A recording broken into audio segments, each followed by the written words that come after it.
kembali lagi di Hot Room, masih berbincang-bincang dengan tema hari ini yaitu kekerasan seksual harus disoal. Kalau kita diskusi soal kekerasan seksual ini kan sepertinya kayak kasus iceberg ya, yang terlihat mungkin hanya di permukaan aja, tetapi sebenarnya masih banyak korban yang tidak berani untuk speak up. Kira-kira dari pandangan ibu-ibu di sini, bagaimana sih korban harus bisa memberanikan diri untuk speak up? Kalau saya sih lebih ada payung hukumnya yang jelas dulu ya. Karena kalau saya merasa kok kayaknya mandul sekali ketika di lapangan udah membantu sedemikian rupa, tapi di tengah prosesnya itu mempersulit korban gitu. Ketika dia tahu bahwa, wah, jadi si pelaku yang melakukan ini kepada saya, sementara saya sedang dalam proses terapi dan sebagainya, mereka bisa lepas begitu aja gitu. Itu yang kita juga nggak bisa bikin apa-apa, itu menambah ketakutan-ketakutan yang tidak perlu. Jadi buat saya sih intinya mungkin sahkan RUU PKS gitu ya, sehingga ada payung hukumnya, sehingga kami juga nggak mandul di tengah jalan ketika kami membantu korban. Prinsipnya sebetulnya kita butuh landasan hukum yang jelas, satu itu. Kemudian yang kedua, pada saat ini menurut saya sih banyak korban kekerasan seksual, bukan hanya perempuan tapi juga laki-laki, yang mereka udah berani speak up karena mulai dari itu loh, gerakan Me Too itu. Iya. Ya, itu jadi di situ mereka lihat bahwa ternyata korban itu tidak biasanya kan korban dibully, tapi ini sekarang korban ternyata tidak dibully, tapi malah masyarakat banyak yang support. Yang pertama adalah perlu support dari masyarakat. Orang berani pasti kalau ada dukungan, tapi kalau sudah dicela, sudah dibully tadi, orang nggak akan berani. Ya, itu satu. Kedua, tentu aturan. Tadi saya setuju dengan ibu seksolog tadi. Dan tanpa aturan maka tidak ada ruang atau tempat untuk orang mengadu. Jadi kalau mengadu itu harus jelas, mengadu itu kemana dan apa tindakannya setelah itu dan bagaimana perlindungannya, proteksinya. Baru orang mau nggak mau dia pasti berani untuk bicara. Ya, kan KUH pidana kita itu dibuat lebih dari 300 tahun lalu. Tentu modus cara-cara pelecehan seksual pun sudah jauh berbeda, ya. Banyak cara-cara pelecehan seksual yang kadang tidak secara fisik tapi melalui medsos. Zaman dulu kan belum ada medsos secanggih ini.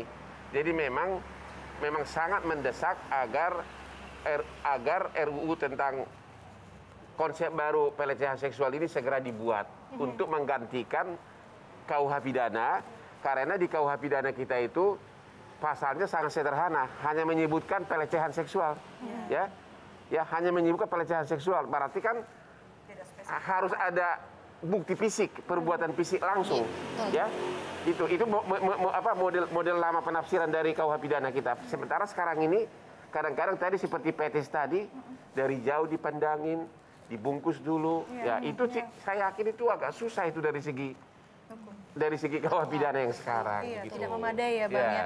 Oke, berarti harus ada payung hukum yang detail dan juga ada di sisi korban juga ya yang tidak kalah penting.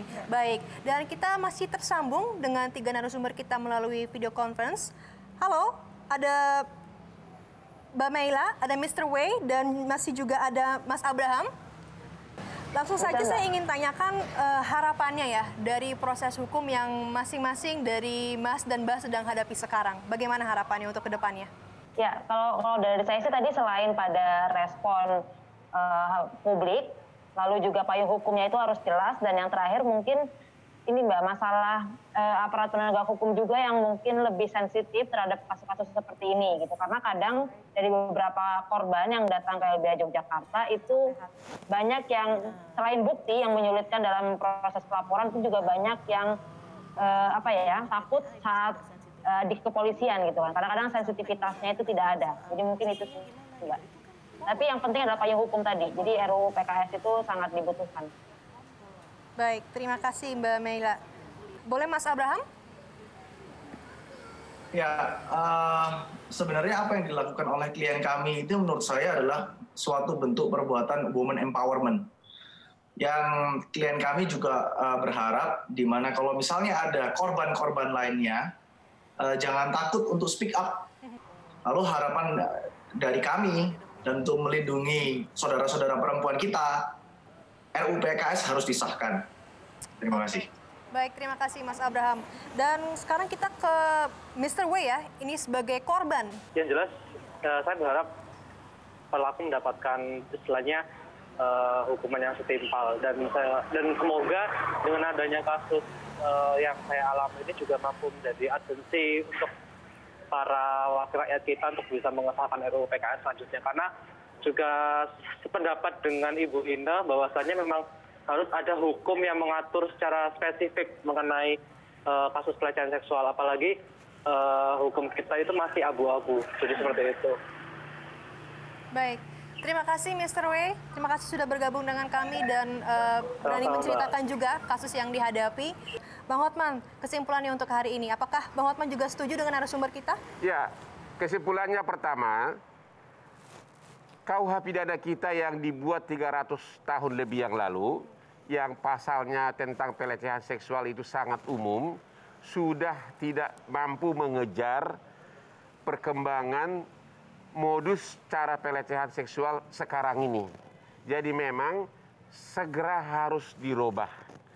Yang kedua, dalam beberapa kasus belakangan ini ternyata kalau korban itu berani bicara, publik malah simpatik sama dia. Publik malah simpatik sama dia. Jadi kepada para korban kekerasan seksual jangan pernah merasa takut atau malu.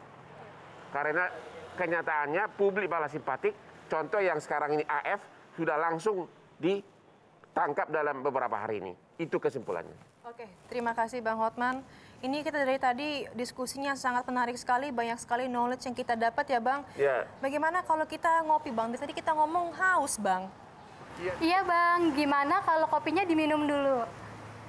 Iya dong, acara hebat harus didampingi oleh kopi hebat. Apalagi kalau bukan kopi luwak hitam baru, tidak kemanisan. Mantap. Yuk, mari kita minum. Ibu, silakan diminum kopinya. Silakan.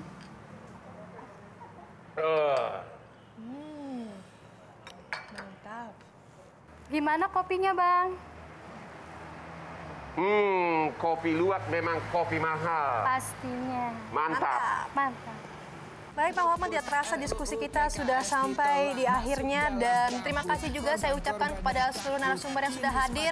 Terima kasih juga kepada Kopi Luwak dan jangan lupa pemirsa untuk saksikan Hot Room setiap hari Selasa pukul 8 malam only on Metro TV. Akhir kata, Bung Hotman, Gus Glora Hotman Paris, dan saya Intan Aletrino pamit undur diri. Sampai jumpa.